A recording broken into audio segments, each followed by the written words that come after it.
میں انشورنس کے حوالے سے ایک سوال کرنا چاہتا ہوں کہ لائف انشورنس جو لوگ کرواتے ہیں آیا اسلام میں اس کی اجازت ہے یا نہیں؟ اصل میں یہاں اس کو کہوں گا آپ سے کہ ایک تو ہمارے ہاں جو اس وقت انشورنس کا نظام ہے وہ لازماً گتھا ہوا ہے سود کے ساتھ، لہذا اس شکل میں جو اس وقت انشورنس ہو رہی ہے وہ تو حرام ہے، اس کے حرام ہونے میں کوئی شک نہیں ہے۔ البتہ یہاں پر پیور انشورنس کی بات اگر کی جائے جس کے اندر کہ کوئی سودی معاملہ نہ ہو، کیونکہ وہ پھر انویسٹ کرتے ہیں اور اس کا بھی پھر وہ جو ہے وہ نفع دیتے ہیں، وہ سب کچھ ہے، وہ سارا معاملہ ہے۔ اسی لیے جس نے کوئی بڑا بینک بنایا اس نے 7 انشورنس کمپنی بنا لی، حبیب بینک بن گیا، حبیب انشورنس کمپنی بن گئی، وغیرہ وغیرہ۔ آدم جی بینک تھا، آدم جی انشورنس بن گئی۔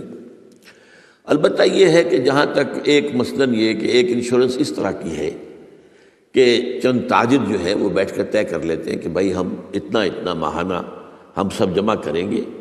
تاکہ ہم میں سے اگر کسی کو بڑا لاس ایک دم ہو جائے تو ہم اس کو کمپنسیٹ کر کے اپنے پاؤں پہ کھڑا کر دیں، تو اس کو کوئی حرام نہیں کہہ سکتا، جائز ہے۔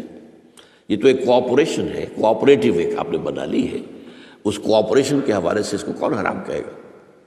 یہ لائف انشورنس کا معاملہ جو ہے اس میں آ جاتا ہے ایک چانس اس نوعیت کا کہ آپ نے انشورنس کرائی ہے، 10 لاکھ کی انشورنس لی ہے، آپ نے ابھی 2-3 پریمیمز ان کے دیے ہیں کہ آپ کا حادثہ کے اندر انتقال ہو گیا، اب اتنے پیسے آپ کو مل جائیں گے، یہ آپ نے how did you earn it?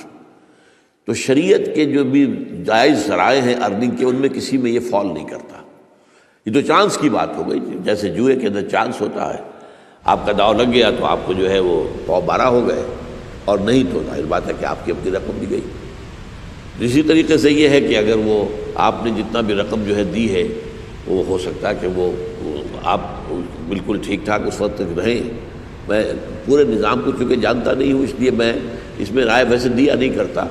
اس میں میرے بیٹے سے آپ ذرا بات کر لیجیے کہ کسی وقت آ کر جنہوں نے PhD کے کورسز مکمل کیے ہوئے ہیں اسلامک اکنامکس میں، عاطف وحید،